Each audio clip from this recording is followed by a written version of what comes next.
All right. So, good morning, everyone. Thank you so much for coming to this session. I know there are a lot of great sessions this morning, and we really appreciate your coming here to hear us today. So today we're going to be talking about diversity in American museums. The way we organize the session is each one of us will speak for 15 minutes, and then the last 15 minutes we'll have open discussion. You can ask questions or share your thoughts, and we would like really to hear from you about this topic. So we're going to start with Fari, and then I'll go after Fari to talk about museum and innovation and how it relates to diversity. And Seth will take it to more particular case study at New Orleans Museum of Art. So let's welcome Fari and hear what she has to say. Thank you. Good morning, everybody. Good morning, everybody. Yes. Thank you so much for being here and sharing your energy with us. I'm going to talk about public trust and how we can use this notion to further advance our diversity, inclusion, and equity goals. So let's get started. Trust is the intuitive confidence and sense of comfort that comes from the belief that we can rely on an individual, organization, or institution to perform competently, responsibly, ethically, and in a manner considerate of our interests. It's dynamic, it's fragile, and it's vulnerable. It's praised where it's evident and acknowledged in every profession. Trust is difficult to define and quantify, easier to understand than to measure, easier to lose than to earn in some respects, but an essential and critical component in the relationship that art museums have with the communities they serve.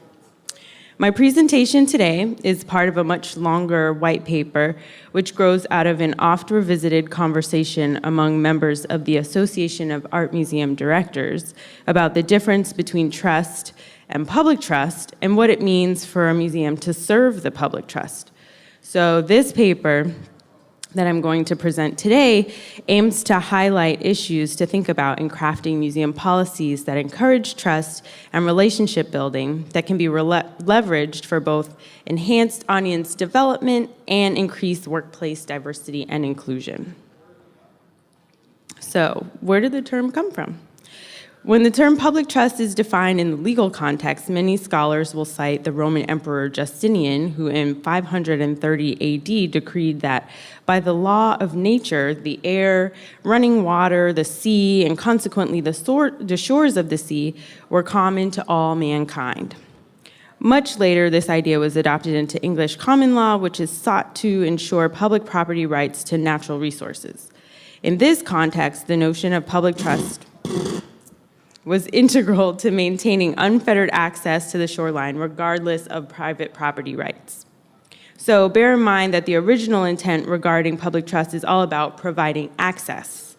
Today, Black's Law Dictionary defines a public trust as a purpose trust, created to promote public welfare, in other words, to carry out a specific purpose and not for the needs of any single individual.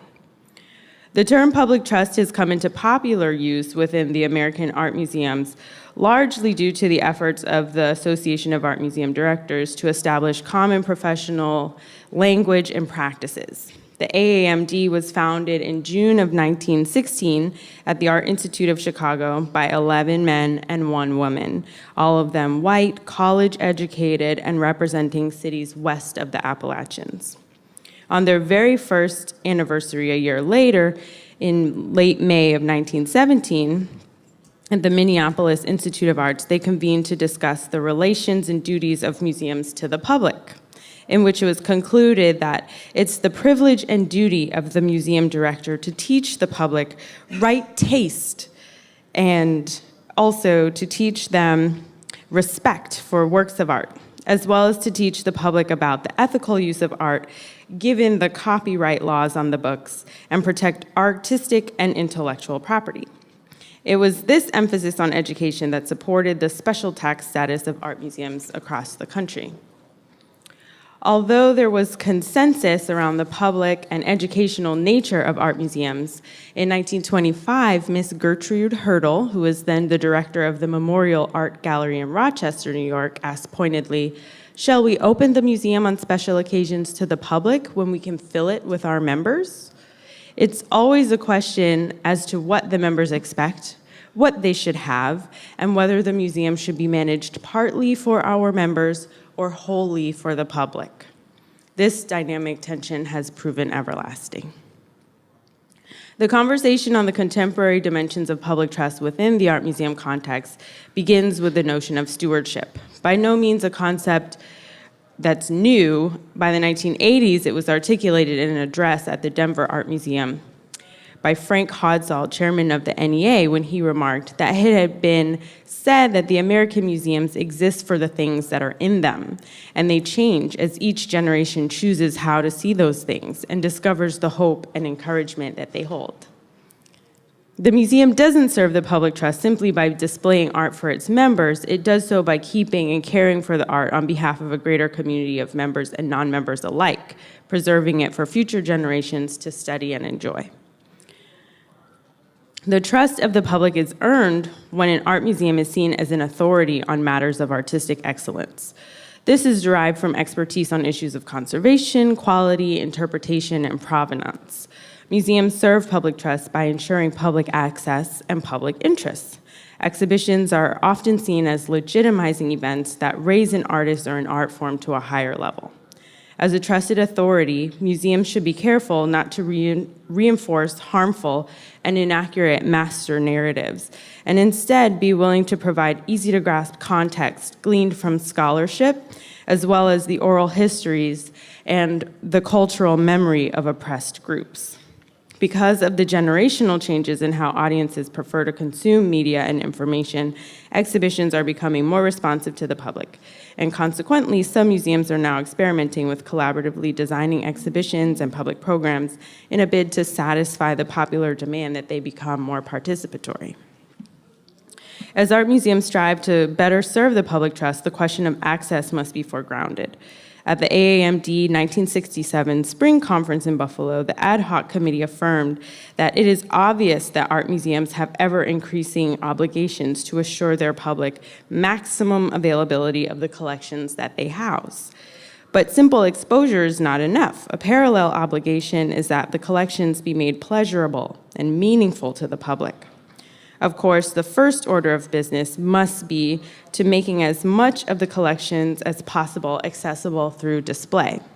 Additionally, the information about the collections must be accessible, as well as the institution itself in terms of its operations, history, and physical plan. And as I've learned more recently from my colleague Sina Baram, if you really want to make your museums accessible, you have to describe every single image on the website and that you display. So to ensure the accessibility of art museums, their physical locations, as well as the objects housed therein, directors must think about how they define who the public is that they wish to serve. In a recent article on the challenges confronting blind tech users, Jim Allen, the accessibility coordinator at the Texas School for the Blind and Visually Impaired, observed that programmers program for the person they know best. There's a mirror sitting in front of them, and if they could scratch off that silver and see their grandmother or maybe their parent, how much trouble would they have using their sight? How have you ever watched them use it? This kind of thinking should not be limited to programmers, but everyone in the museum should be thinking about specifically who you're designing your exhibitions for. Historically, the public has been a category which has not been defined in terms of race, class, language, gender, much less ability. For example, in the 1958 Pew Research Center report, they found that 73% of Americans answered that they do trust the US government just about always, or at least most of the time.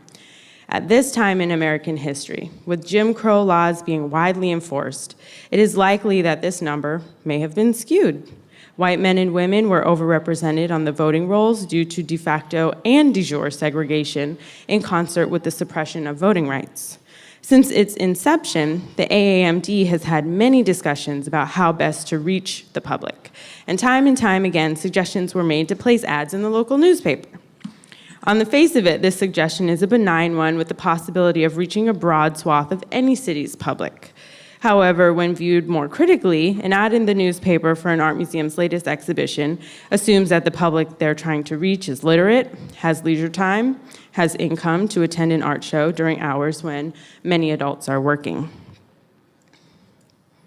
By January of 1971, Director Charles Cunningham of the Art Institute of Chicago articulated a sentiment that AAMD members were beginning to grapple with, mainly the idea that, quote, artists and minority groups want a role in the making of decisions in regard to administration of the museum and want to know why they are not represented on the board.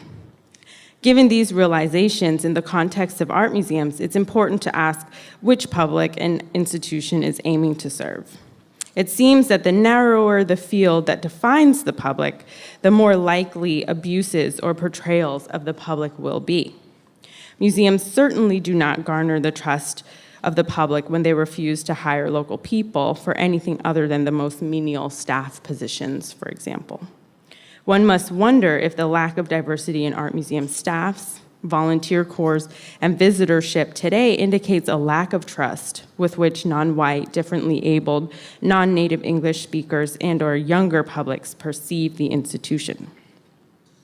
In the last 25 years, with ever-growing museum attendance rates, the public has been evincing more and more trust in art museums and is being served by the same. So to ensure the accessibility of knowledge and information in serving the public trust, it's important to think about the kinds of visitors attending the museum as well as the kinds of experiences they want to have there. One can suggest following John Falk's predictive models of the museum visitor experience in order to better serve people's needs and really customize the kinds of experiences they want to have at your museum, given the collections, your exhibitions on view, and so forth.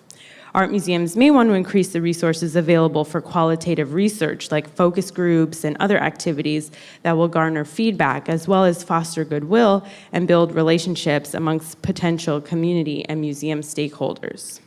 Ensuring the accessibility of its collections means that art museums must emphasize their more basic educational functions: publication of catalog collections, interpretation of the permanent collection, scholarship, and research. Lastly, given the demography of many of the cities and towns in which art museums are located, it's important to have information available in multiple languages. Signage, wall labels, and text, as well as pamphlets and apps, should be able to provide multilingual content with which multilingual visitors can engage.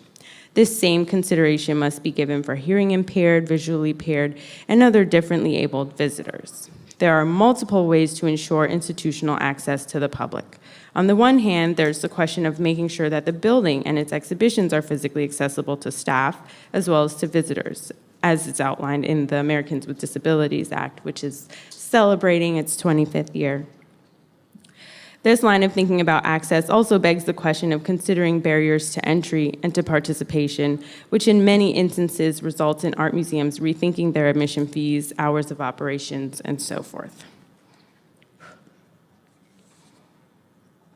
So, over the last 50 years, almost all American institutions have lost the respect of the public because they have not always acted in the best interest of the public trust.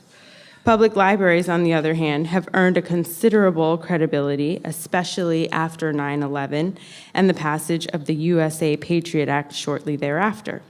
Librarians' strong opposition to the surveillance measures came from the philosophical belief that libraries provide a place to exercise intellectual freedom, a free and open exchange of knowledge and information where individuals may exercise freedom of inquiry as well as a right to privacy in regards to the information that they seek. By championing the rights and civil liberties of the public they serve, libraries have made significant advances in serving the public trust over the last decade. Institutions that hope to identify and maintain public trust might consider emulating public libraries and taking an activist stance in terms of clearly articulating their values and advocating for the rights of their audiences and supporters, both in the political arena and in the realm of public opinion. So you serve the public trust by earning the public's trust. And here I've greatly benefited from a colleague, Nikhil Trivedi's thinking about trauma and the traumas that visitors may be suffering from as people of color or people who are coming from histories of disenfranchisement, enslavement, violence, war, patriarchy. So we really should be thinking about that when we're trying to earn the public's trust. In the context of art museums, surviving the erosion of public trust entails a commitment to transparency and accessibility. On one level, this may look like giving visitors and members more of an understanding of who the people are that work in art museums and what they do on a daily basis, in addition to making information about the collections available, especially information on provenance. I want to just make that really emphatic, especially the information related to the provenance of the collections themselves. Encyclopedic art museums must admit that many of the objects preserved and exhibited there were acquired under circumstances regarded as morally compromised, as is the case with the so-called ethnographic arts of the Americas, Africa, and Asia. Transparency initiatives are one way to respond to increasing demands from the public that art museums be more participatory, but transparency also has a place in how museum directors think about ethical practices and policies. In the future, when art museums are grappling with ethical issues, they must begin to think more broadly, not only in terms of provenance, but also in terms of compensation, equity, and the diversity of their staffs. After all, audiences comprised of millennials and people of color and differently abled folks will not necessarily feel empowered to be in spaces where they do not see themselves reflected amongst more than just the security or the custodial staff. And I wanted to share a quote from the Visitors of Color Project. This is from Nija Whitson, and I think that she says this much more eloquently than I can. So we'll say, I'm going to read from what she was saying. What is also missing for me that speaks to museums being unwelcoming is a lack of staff beyond security and customer service workers employed that are folks of color, which certainly impacts the types of works that are curated and the insight with which they're contextualized. When the brown face of a museum is predominantly limited to that of service workers, expectations of the obedient and available laboring body of color is reified. I would argue that the people of color who do ascend to curatorial and upper administrative positions, those with the power and privilege to dream the art on and within the walls of the galleries, while talented, intelligent, and deserving, are so few that the weight of their dreaming exists as a critical whisper beside the bellow of the art machine. So in the end, transparency is becoming a greater part of what constitutes public trust, as well as how it can be maintained.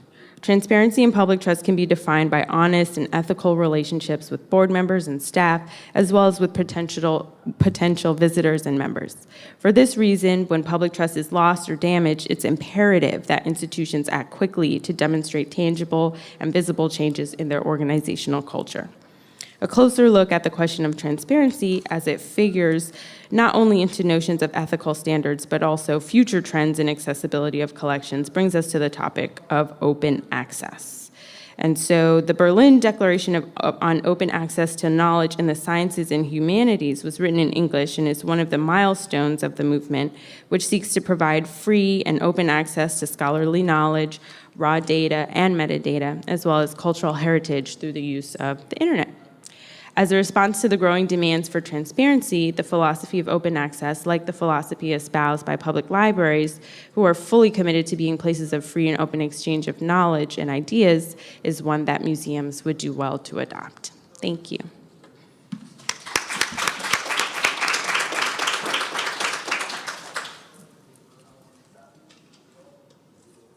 All right. Thank you, Faria. That was great. It's always hard to speak after somebody who's eloquent like Faria. So I hope I can do a good job.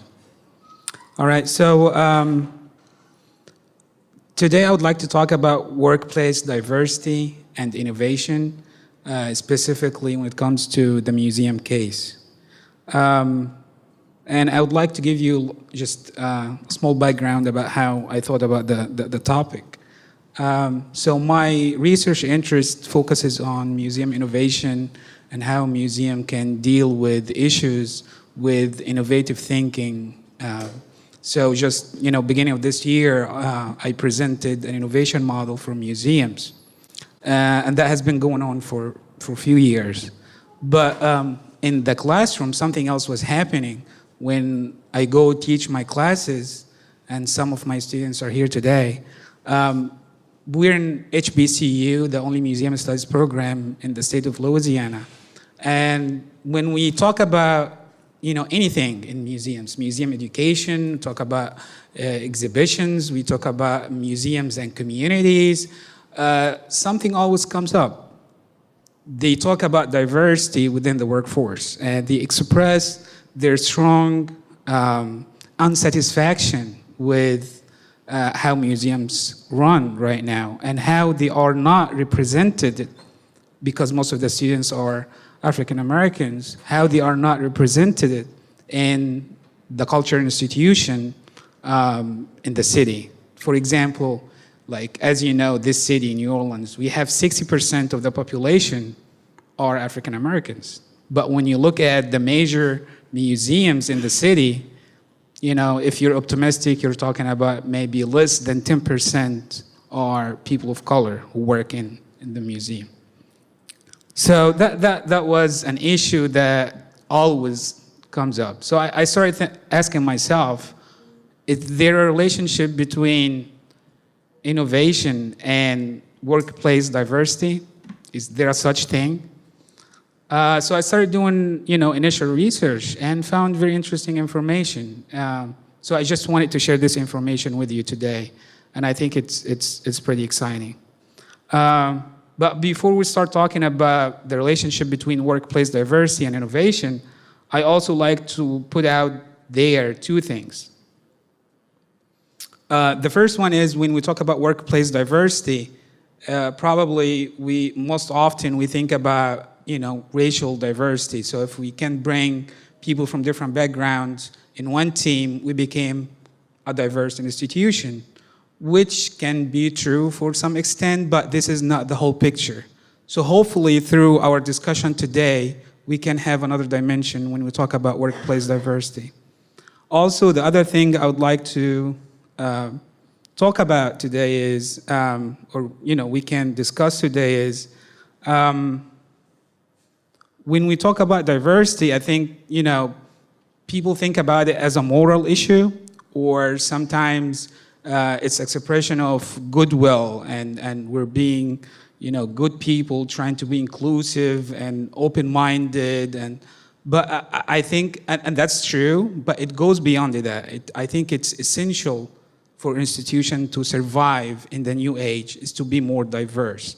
So it's vital. It's not just out of goodwill. So let's start with our agenda today. Today I'm going to be talking about 4 main points. The first one is related to forms of diversity.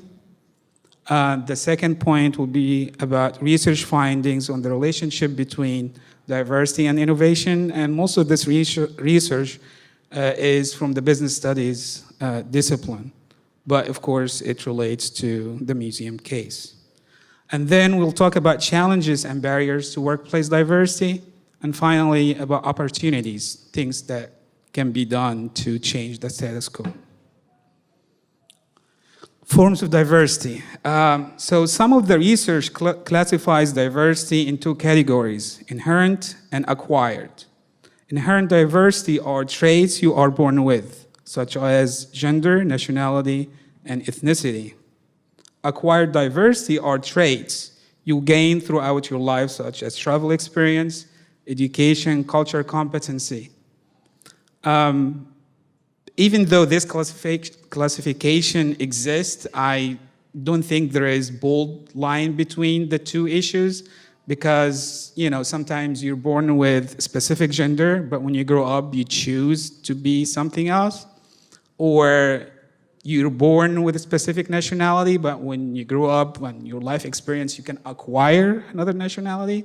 So it's good to be aware of the two dimensions, but they are not totally disconnected. There is no broad line. And this is my personal take, but you can disagree with me if you prefer.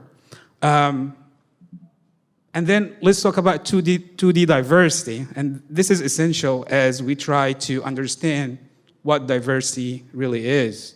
So some of the research refers to the companies whose leaders exhibit at least 3 inherent and 3 acquired diversity traits as having 2-dimensional diversity.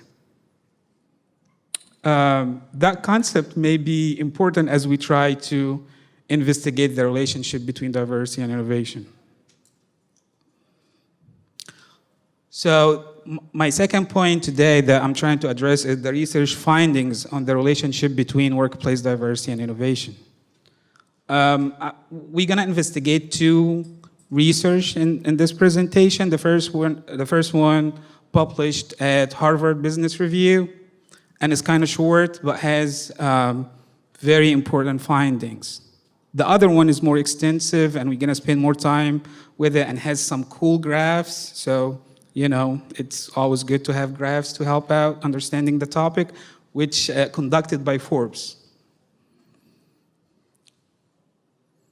All right, so the first one from Harvard Business Review.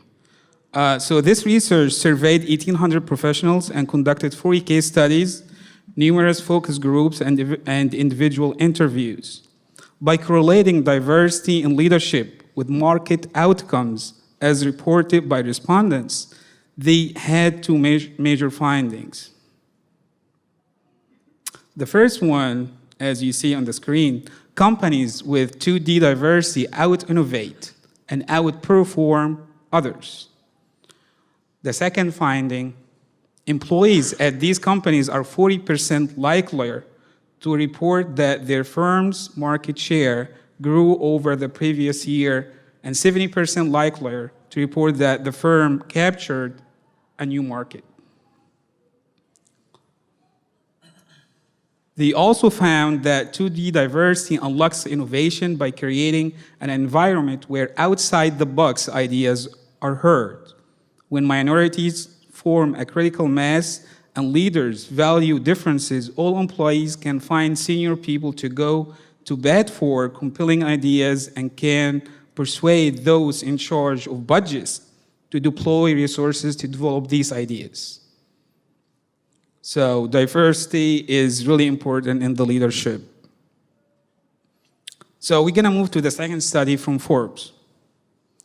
So Forbes Insights conducted a comprehensive survey of more than 300 senior executives. All the executives were involved in developing, implementing, or managing strategies or programs related to diversity and inclusion for their company's workforce.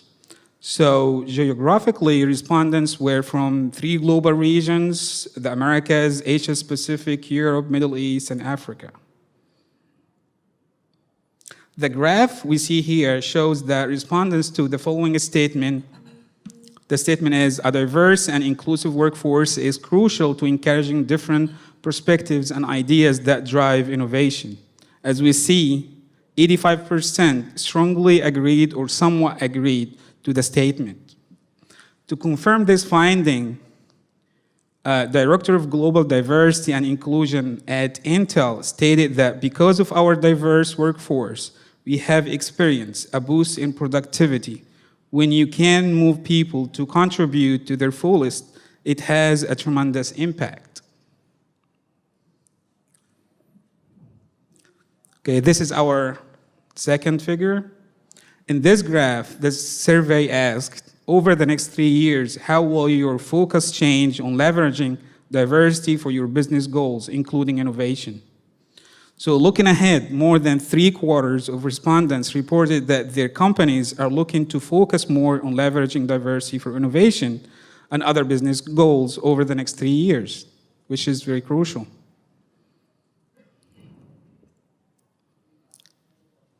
The third graph, a diverse workforce attracts top talent. The survey shows that 65% of the participants have in place programs specifically to recruit diverse employees. Fewer follow that up with diversity-focused development, which is 53% of respondents, and just 44% have specific diversity retention programs. And this another quote, if you want to attract the best talent, you need to be reflective of the talent in that market. Of course, if you replace market with community or, the community the museum serves, you can make the correlation between both. All right, this graph shows that companies take a variety of tactics to engage the kinds of diverse population they hope to bring on board. Many organizations, including technology companies such as AT&T, build groups to act as company ambassadors. These groups reach out to talent by attending external jobs fair, conferences, and community events. These companies believe that the more they reach out to the public, the more it will help fill their talent pipeline. In addition to the outreach efforts, companies such as Intel forge long-standing relationships with universities to tap into talent, while many others also rely on other outsourcing channels, including vendors, to reach a broad range of candidates. The Vice President of Talent Recruitment at L'Oreal USA puts it in very clear terms. She says, "The recruitment of diverse talents for our organization is critical to our ability to build our business and drive future growth. Diversity plus inclusion equals innovation and success." So really, we can see the relationship here between workplace diversity and innovation. Okay, this graph, the survey also showed that companies have become more serious in diversifying their workforce. Nearly every company in the survey, 97%, had formal diversity and inclusion strategies in place. That includes robust programs and policies that help them recruit and retain a pool of diverse employees. 81% of the respondents confirmed that they have special programs to diversify their workforce when it comes to gender. 77% for ethnic and national origin, 72% for age, 70% for race and color, and the list goes on. You can, look at the graph and, see how the percentage is different. It depends on the type of diversity they try to target. All right, the last graph, when it comes to the strategy and implementation of diversity program, responsibility for the success of the company's diversity inclusion efforts lies within senior management. This is what the graph is about. It seems like 69% agree on that statement. How are we doing with the time? We're about 5 minutes behind. 5 minutes behind? Okay. I'll try to be kind of brief because to give, Sid the chance to speak and also for you to ask questions. But, when it comes to challenging to workplace diversity, we have something called the glass ceiling. And, Clinton expressed that in the DNC conference back in July. I'm going to play the video really quick.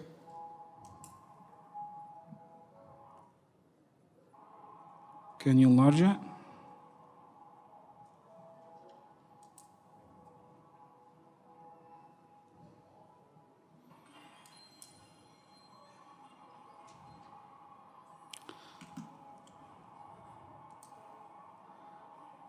So what's happening here, it shows all the U.S. presidents, the previous presidents, and then the glass broke and she appears. And the glass ceiling is a term that refers to the invisible barriers to advancement in a profession, especially facing women and minority groups.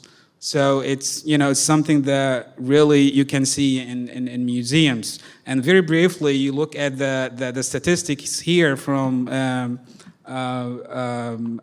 Foundation, you find that 84% of the workforce in American museums are white. Only 4% are blacks, African Americans. Only 3% are Hispanic. It's pretty, it's pretty stunning. You look at the statistics based on profession, you find the most exclusive position is registrars. Like more than 90% of registrars in museums are whites. Of course, if you go down the ladder, security, it's pretty good. It's very diverse. So I'm not going to talk too much about this, but some of the challenges are resistant to change. Organizations are hard to change. They have specific culture, and pulling them in a different direction can be very challenging. And I have a lot to say about this, but we're running out of time. Opportunities. Museums need to do assessment of diversity in the workplace. They can do that really easily by going online and find forms to do this assessment. It's not hard to find. But also, if you have big museum and you really care and you want to hire a consultant who they can do that job for you as well. And I have some more information about how to do assessment of diversity in the workplace if you would like to speak about it. Talent pipeline. So you may want to connect with minority groups and institutions to find the talent you need. There is no excuse, and some museums and some organizations would say that they cannot find the talent they need. That's why they hire from majority groups, and this may be challenged by making connections and making partnerships with minority group institutions. And I think I was able to finish. Thank you.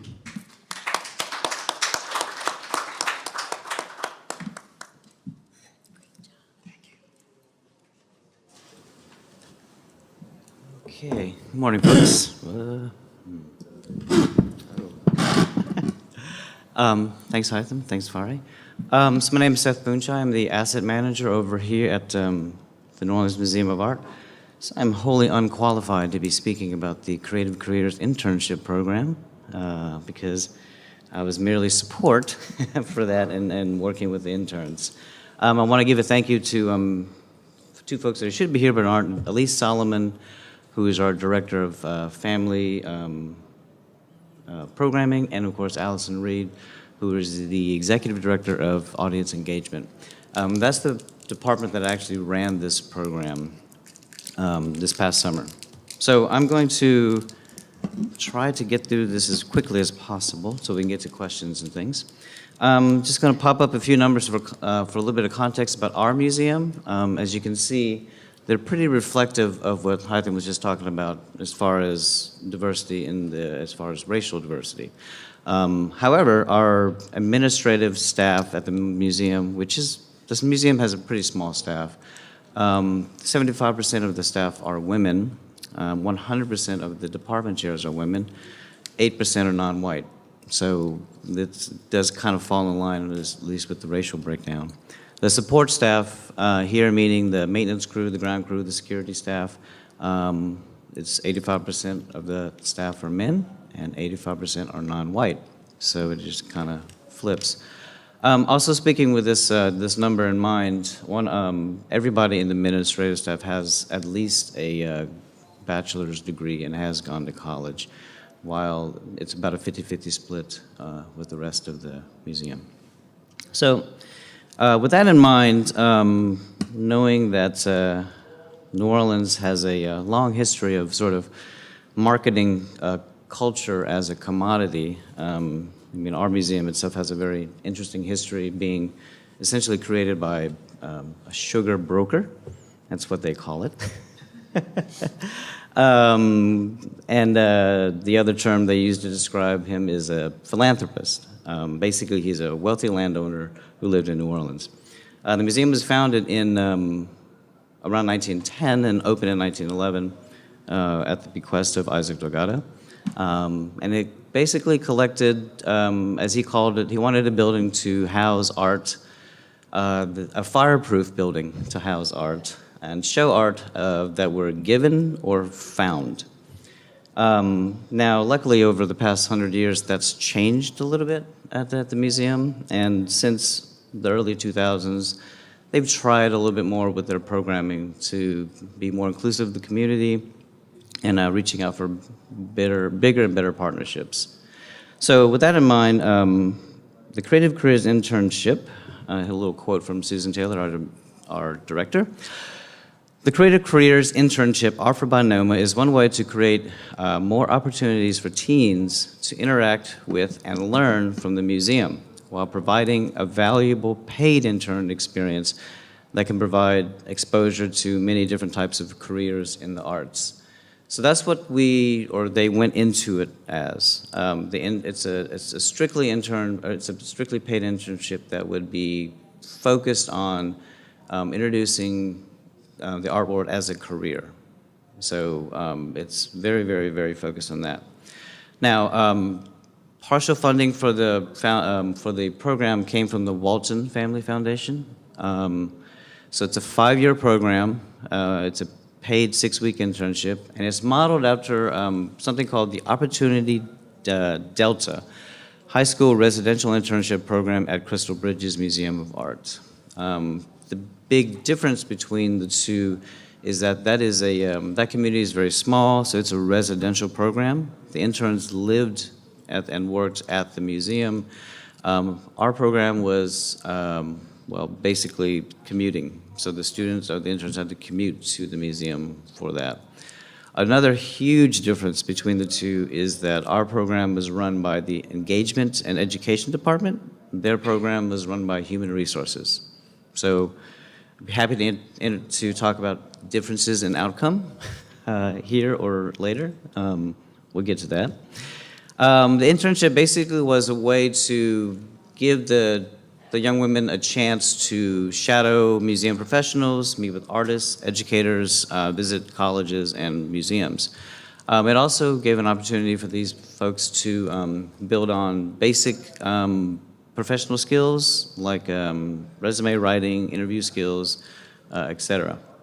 So it was a really great opportunity for them to get involved with and really get deep into working in a museum. This is a quote from Allison Reed, our Deputy Director of Interpretation and Audience Engagement. We find that many students don't know about the types of positions available in museums. We hope that this experience will increase awareness about the variety of job opportunities available in the museum field and other arts organization. So there was this focus on, again, the career end of it, the sort of career path of the program for these folks. It didn't quite turn out that way in the end. So the museum partnered with KIPP Renaissance. It's a charter high school. It's one of the KIPP schools, which I don't know how many of you are familiar with that sort of company, that corporation. It is a high school that's sort of billed as college preparatory in their sort of programming.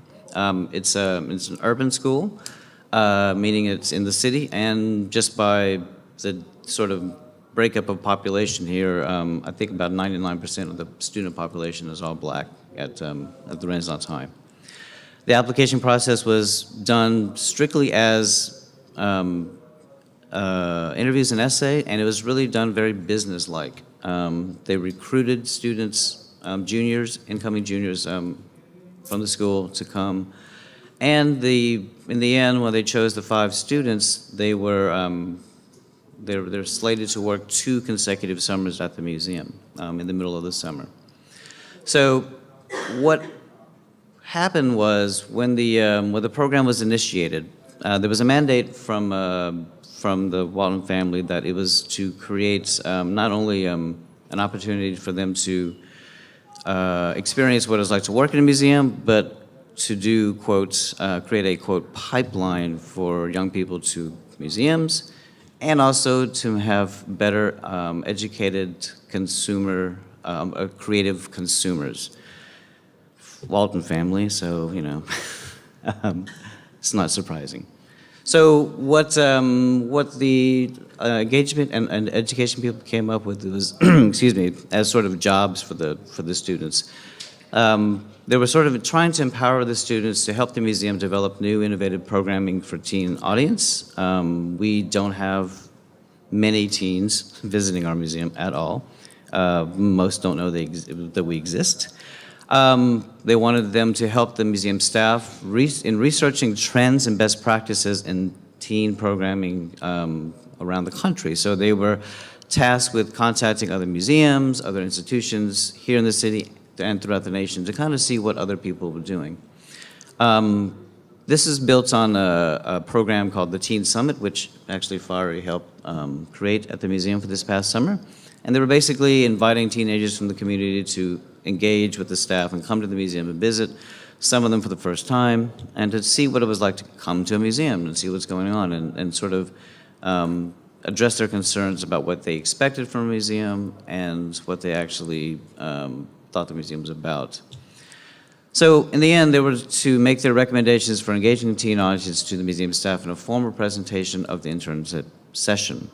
And this entailed them talking about their many ideas of what they wanted to do, what they thought would help bring more teenagers to the museum, and also come up with a concrete plan for the museum to actually initiate starting this fall, but these 5 interns are going to lead. So just a couple of slides of them during the thing. This is a meeting with Kenneth Hopin. He's the Director of Education over at the World War II Museum. The students pictured here are Paris Banks, Coriana Harris, Simone Richardson, Patran Stevenson, and Rayon Wilson. They are amazing young women, and they are currently seniors at the Renaissance High School.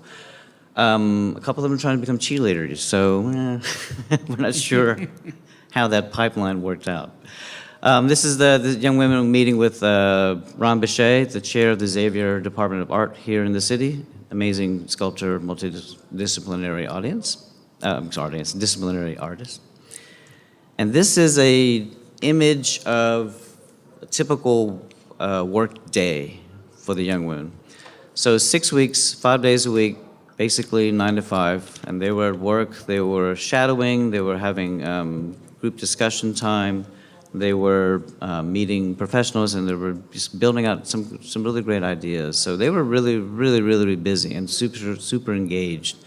So they were in it full blast. Now, like I said, it really wasn't, the pipeline idea is not exactly how it turned out. Partly because it's still early. This is the first year that we've done it. And it's not, what's turned out is that instead of being a pipeline for teenagers to be interested in the careers for the arts, the young women were more interested in trying to help build an audience of teens to the museum. And that's what their sort of program became, what they did, what they directed it to become, and what they came up with for the museum. So I'm going to kind of skip over this next slide, not this one. This is the young women using our systems to collaborate on their internship.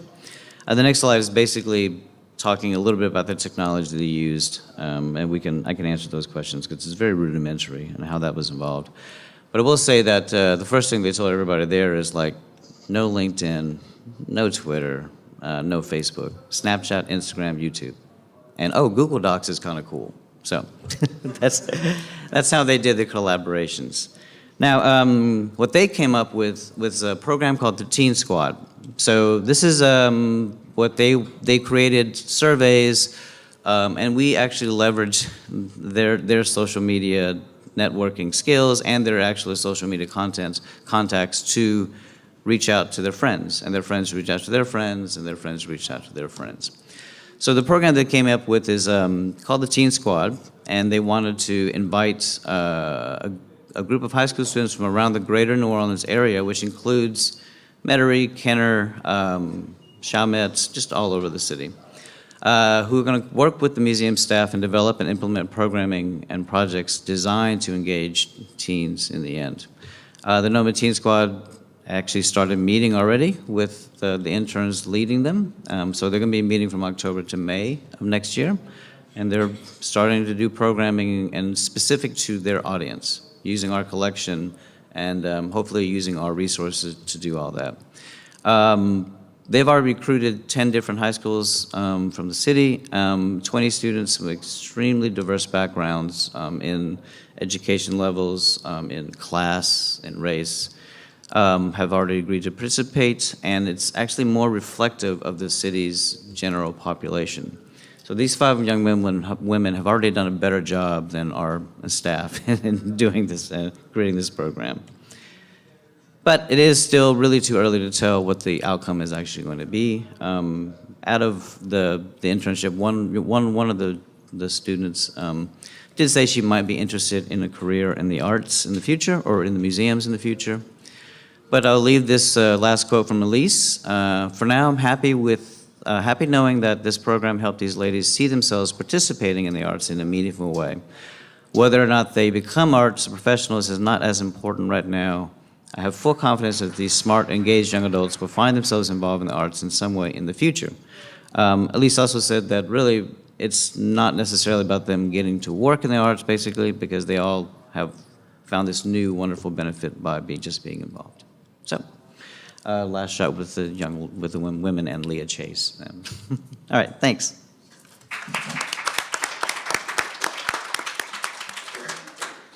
All right, I think you've been very great audience and patient with us.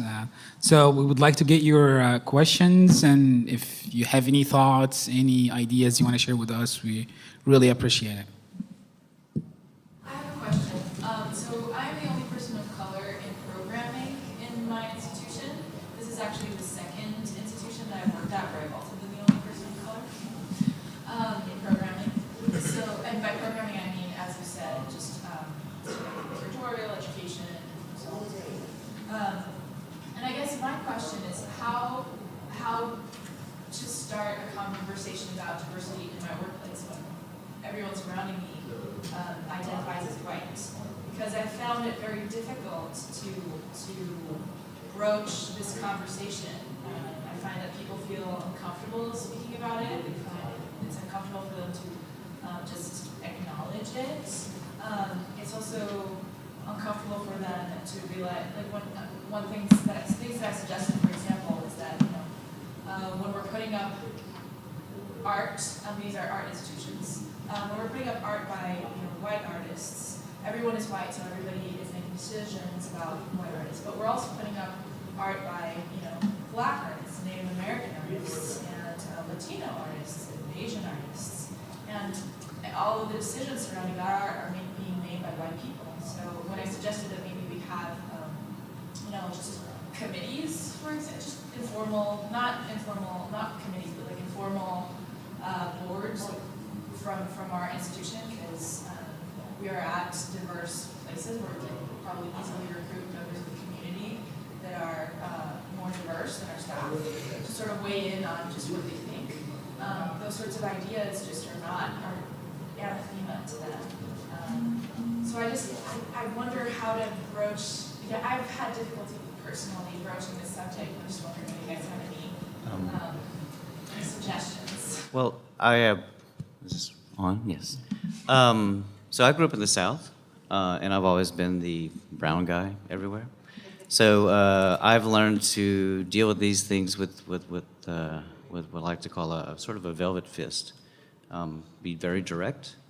And I would say, when you're saying you're the only non-white person in your programming department, right? Yeah, in the museum, actually. Oh, in the museum. Oh, ow.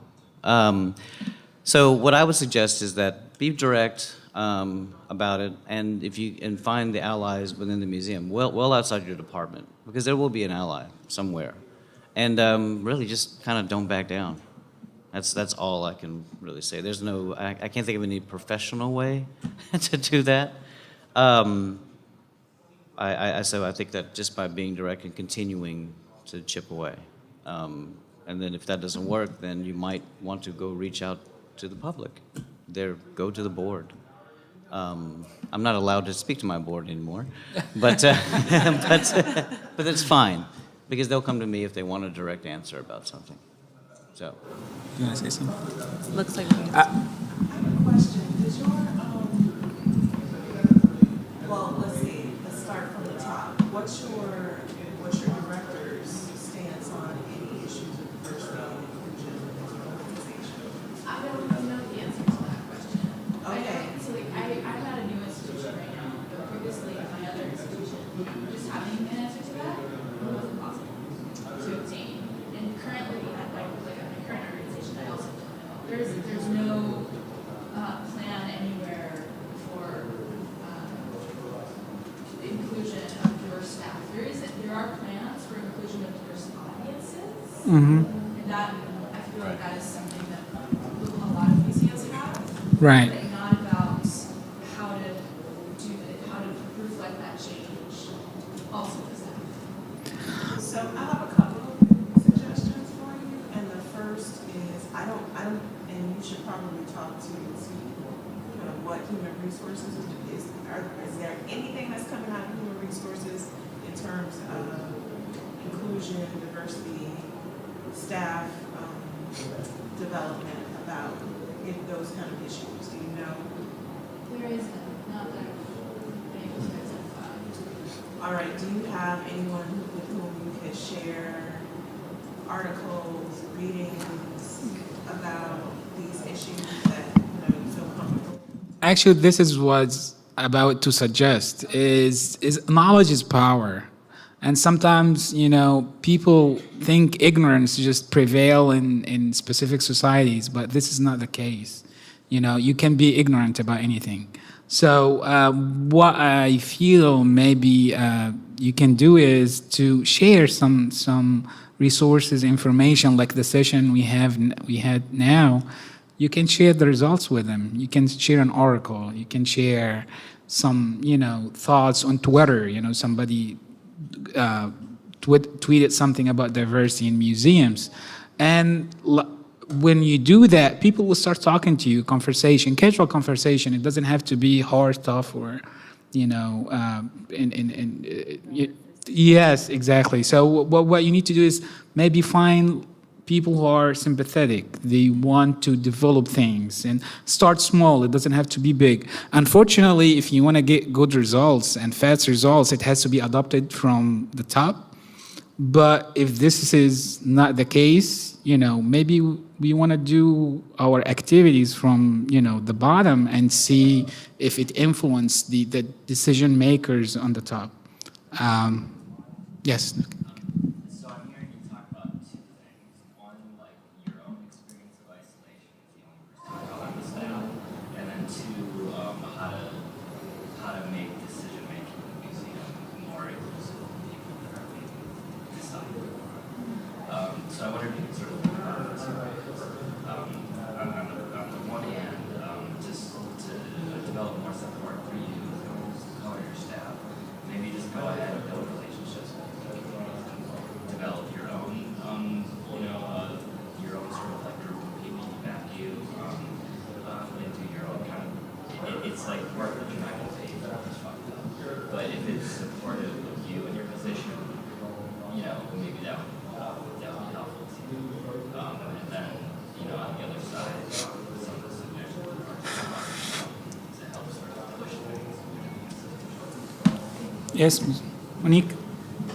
I also feel that if we raise questions within our own institutions, within whatever context you may have access to, your meetings, your coffee time, asking the question of what are the benefits of having a diverse administrative staff or having a diverse institution? Do you have to outsource research and consultation? How do you get all of the academic information that is required to create an authentic exhibition? So, one of the questions that I always have is about the exhibition of artifacts within certain contexts that are inappropriate or not necessarily authentic to their original context. And so some of those questions begin to be answered by people who may have more connections to the cultural meanings. And so that means diversifying the institution. Thank you. Thank you, Monique. Any other questions? I know we're... Should we take one more question, or are you guys ready to move? Ready to move to the next session. Okay. More Oh, sure. than anything is a comment in general, because it's something obviously as a person of color I emphasize quite a bit, and as one of the few Latin, the Latin tourists in museum work is even super tiny. And something I've trained myself to do is to not assume intentions, because most times the fact that museum, the diversification of a museum, I don't think it's necessarily malicious. It happened, it needs to change it, but I think it's much more a matter of ignorance and other things than anything. For example, at this point, people still ask me as a Mexican if I got married out of love or because I wanted a green card. And at some point, I've chosen to not assume malicious intent and to rather answer by educating and just explain, no, I did not marry for a green card, and this is actually a stereotype that is wrong. And in further conversations, it's not nice to say it. Right. So I just think that asking questions rather than saying a judgment statement helps much more than saying, that's horrible, don't talk to me. Right, right. I just wanted to also say that I think it can be really important not to play out the long-suffering woman and don't suffer in silence. So it makes people uncomfortable. When you talk about your experience of social isolation, it should make them uncomfortable. You're uncomfortable every day when you're going into the office, right? So I think that if you can find a way to express that to folks and to say, hey, this is not about you personally, but this is about what I need in order to be able to do my job well and what I think the museum needs in order to do our job well. So I need some extra support from you. And you might be surprised about who rises to the occasion. Also, one thing I noticed is if you invite different people to lunch, you're new. So you're like, hey, hi, I'm so-and-so, and I'm new. I don't know you. This is what I'm doing. I want to find out what you're doing. Let's go to lunch. People will be a lot more honest with you when you go to lunch outside of the building, right? And that's when you can really start to identify who might be someone that you can work with on these issues and who might not be someone you can work with. And when you start to kind of build those trusting relationships outside of the walls of the museum, then you have the strength to go back into the museum together and to say, hey, we were talking about this. We're noticing that this is something that a bunch of us are thinking about, and maybe starting with not even speaking about the kind of buzzwords about diversity, cultural equity, and so forth, but just saying, hey, would it be interesting if we mixed it up a little bit and had some work teams where we could be more inclusive of people from different departments and start to break down these different silos? Because I think the silo is a buzzword that everyone feels comfortable with, as opposed to diversity being a buzzword that some people feel comfortable with, but not others. And so you can kind of start to slip in a little bit of culture change that might create an environment that's more conducive to being able to share that type of content later on down the road. But you just got to be reminding yourself that it's the kind of slow march to the top, But yeah, you gotta get your troops behind you, and you have to be willing and ready to be that type of leader in that instance. I think approaching it from the perception of innovation versus issue. Yeah. So if we are more positive and futuristic in our approach rather than past. All right, our time is over. Thank you so much. I appreciate your contributions.